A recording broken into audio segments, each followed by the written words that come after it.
सवात के इलाके मैंगोरा शहर और गिरदोनवाह में जलजले के झटके महसूस किए गए। शिद्दत 5.4 रिकॉर्ड की गई। जलजले से लोगों में खौफ व हिरास फैल गया और लोग कलमा तैयबा का विर्द करते रहे। जलजला पैमा मरकज़ के मुताबिक जलजले का मरकज़ को हिंदू कुश का पहाड़ी सिलसिला था। सवात के इलाके मैंगोरा शहर और गिरदोनवाह में जलजले के झटके महसूस किए गए। शिद्दत 5.4 रिकॉर्ड की गई। जलजले से लोगों में खौफ व हिरास फैल गया और लोग कलमा तैयबा का विर्द करते रहे।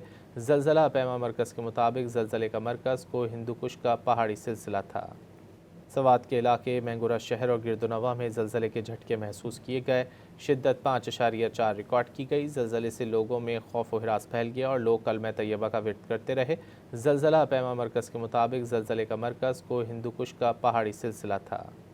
सवात के इलाके मैंगोरा शहर और गिरदोनवाह में जलजले के झटके महसूस किए गए। शिद्दत 5.4 रिकॉर्ड की गई। जलजले से लोगों में खौफ व हिरास फैल गया और लोग कलमा तैयबा का विर्द करते रहे। जलजला पैमा मरकज़ के मुताबिक जलजले का मरकज़ को हिंदू कुश का पहाड़ी सिलसिला था। सवात के इलाके मैंगोरा शहर और गिरदोनवाह में जलजले के झटके महसूस किए गए। शिद्दत 5.4 रिकॉर्ड की गई। जलजले से लोगों में खौफ व हिरास फैल गया और लोग कलमा तैयबा का विर्द करते रहे। जलजला पैमा मरकज़ के मुताबिक जलजले का मरकज़ को हिंदू कुश का पहाड़ी सिलसिला था।